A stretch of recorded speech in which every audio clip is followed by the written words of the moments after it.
नमस्कार सर्वांचे या ठिकाणी सहर्ष स्वागत. बघूयात पुढच्या 24 तासांचा ताजा हवामान अंदाज.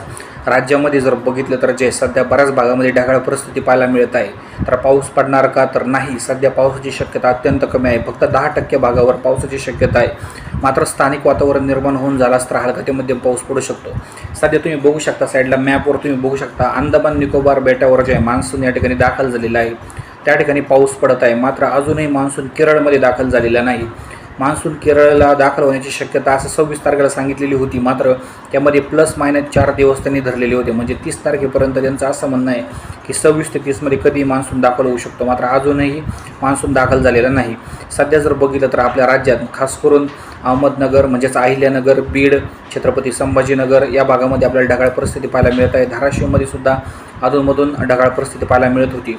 त्याचप्रमाणे विदर्भामध्ये नागपूर, भंडारा, गोंदिया या भागामध्ये, बुलढाणा, अकोला या भागामध्ये जर बघितलं तर जे ऊन आपल्याला कडक ऊन पाहायला मिळत आहे.